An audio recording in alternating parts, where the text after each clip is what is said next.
Hi, and welcome to this episode of Effective Websites. Having high-quality images is essential if you hope to have a high-quality website. In this lesson, you're going to be introduced to an easy and free photo editing program called Pixlr. Before we begin talking about Pixlr, we need to spend just a couple moments talking about images and websites. It's very important to remember that professional website designers designed your template so that it would look professional, so it looked terrific. They sized each spot for every picture for its optimal size. When a person does not take the size of their photos into account, they can quickly take a great web template and make it into an awful website very easily.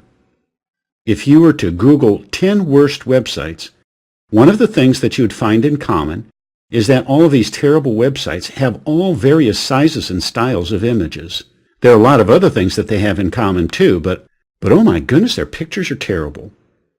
If you're going to construct a good-looking website, you're going to need some way of manipulating the images you want to include. We use the full version of Adobe Photoshop, Lightroom, Fireworks, Illustrator, and InDesign. They are so powerful that we can do just about anything with them. But with power comes expense. You don't need those expensive programs, at least not to start with. You're going to be able to get along just fine with a free program that'll handle all the basics that you need. This is where Pixlr comes in. Pixlr is not only free, but it also has enough power and versatility to take you a long way toward a truly professional website. Let me give you a quick overview of why we like it. Let's first of all navigate to the front end of Effective Websites, click on the resources you'll need, and then click on Pixlr in the second column. For our purposes, we're going to open a picture on my computer. We're going to call this Open Image from Computer. Let's make that a little larger so that you can see it better. We're going to drag that bottom corner out, then zoom out to fill the screen. It's pretty much a straightforward set of options. We'll click on File, Edit, Image, Layer, Adjustments, Filter, View, and Language. We're going to click on File. Click on File so that you have a choice of whether to start a new image or open one that you already have. Or, if you want, open one that you already have online, maybe in Pinterest or Flickr or something. And of course, you can choose to save that image, close the program, and upgrade to a paid account. If we click on Edit, you can see another group of choices.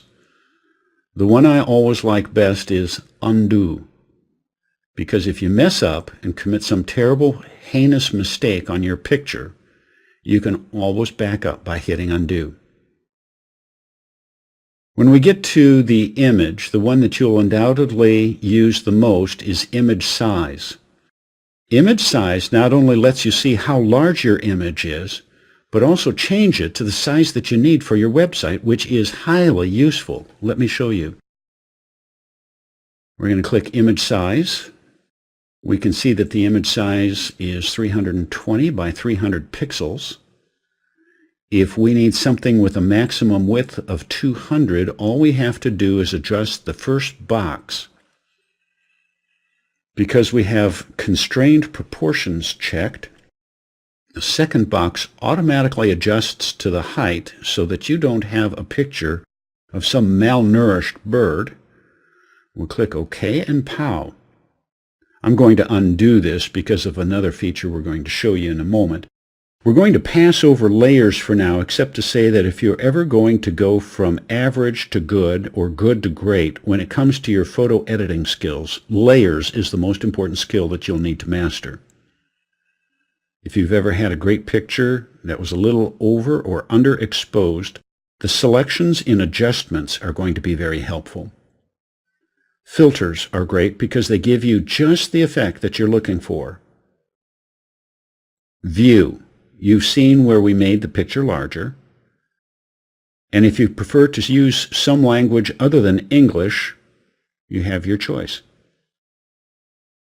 On the left-hand side of the page, you'll see a toolbar with what else? Tools. But this little tool, the crop button, is one that you're going to be using all the time. Let me show you. Remember when we used that image size feature? It changed the size proportionally, but now let's say that you need a picture that's not 200 by 180, but 200 by 200. Then what do? You click the crop tool, and at the top of the screen will appear three little boxes. Click on Constrain, then choose Output Size, and we'll enter 200 into both of them. Then we'll click and drag to choose any part or all of the picture. And when we let loose of the mouse key, we can further crop the picture to contain exactly what we want it to contain and no more. Double-click that, and you'll be committing to the crop that you've just selected. So here's your homework. Have a little fun. Find an old picture on your computer to experiment with, and try out some different features that Pixlr has to offer. Now, let's recap. There may come a time when you decide to invest in top-of-the-line software, but until then you can get by very nicely, at least for a while, with Pixlr. It'll do what you need it to do, at least for now. And if you ever do decide to go the high-end route, you'd probably do well to get a lightweight version, something like Photoshop Elements. But for right now, give it a few months and see if Pixlr doesn't meet all of your needs very effectively. That's it for now.